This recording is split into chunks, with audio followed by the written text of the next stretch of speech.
సినిమాలు చేశాను. Thank you Bose for being my vision and thanks for being more than cameraman brother to me.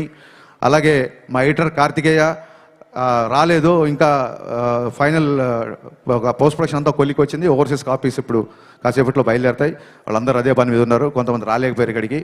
And Parthiban sir, thank you so much for accepting this character. Actually your screen presence is more than magic and people are praising you in the trailer and I'm getting a lot of messages.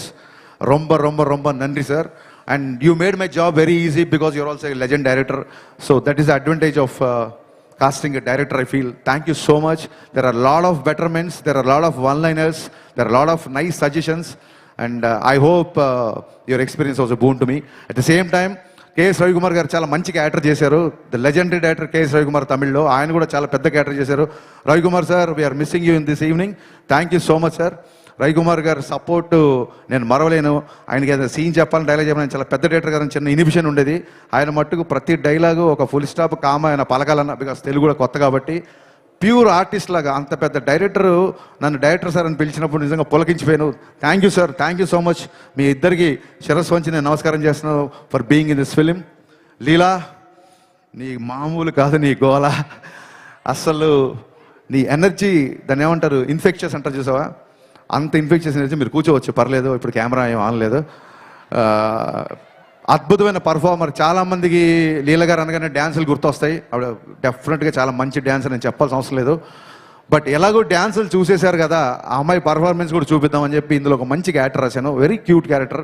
అమ్మాయి characterisation చాలా చాలా బాగుంటుంది. ఇందాక సుమగారు అడిగారు, సుమగారు అడిగారు అక్క మరి నువ్వు మా హీరో గారు అప్పట్లో ఇప్పట్లో అనగలేంది, మరి మిమ్మల్ని అక్క అనకూడదా?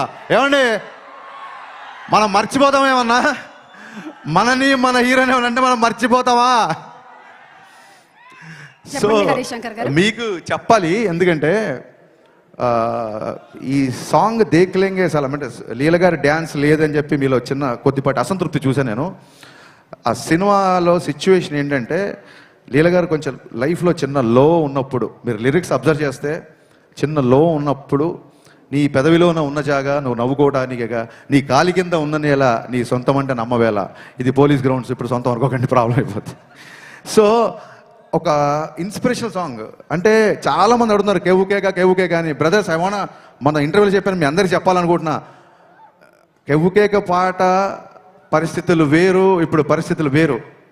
ఇప్పుడు కళ్యాణ్ గారిని పెట్టి ఒక ఐటమ్ సాంగ్ చేయాలన్న ఉద్దేశం నాకు ఏమాత్రం లేదు, ఉండదు. కానీ ఆయన డ్యాన్స్ మీకు కావాలని నాకు తెలుసు. డ్యాన్స్ ఉందా లేదా? కాలర్ ఎత్తి స్టెప్ వేశారా లేదా?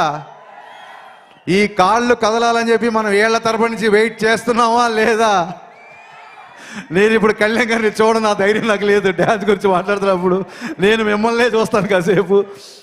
సో అలాంటి సిచ్యువేషన్లో వచ్చిన సాంగ్, ఒకటి డ్యూయట్ అయినా ఒకటి మాస్ సాంగ్ అయినా.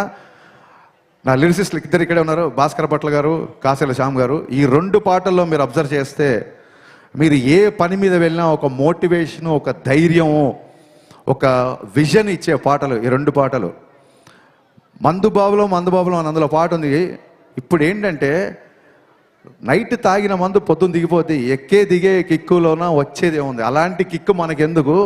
సచ్చేదాకా కిక్కు ఉండాలి, ఏదైనా కిక్కు ఉంటే సచ్చేదాకా ఉండాలి.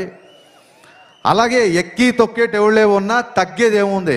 పొద్దున్న లేసి, it's not just film industry, it's not just politics అండి. మనిషి బయటికి వెళ్ళాలంటే ఎక్కే తొక్కేటోళ్ళు అంటే అది మనుషులు అవ్వచ్చు, సర్కమ్స్టెన్సెస్ అవ్వచ్చు, పరిస్థితులు అవ్వచ్చు, ఏదన్నా అవ్వచ్చు. ఎప్పుడు నీకు ఒక రిపల్సివ్ ఫోర్స్ ఆపోజిట్ ఉంటూనే ఉంటుంది. అలాంటి ఉన్నప్పుడు కూడా, ఎక్కి తొక్కేటి ఉన్నప్పుడు కూడా తగ్గేది ఏముంది?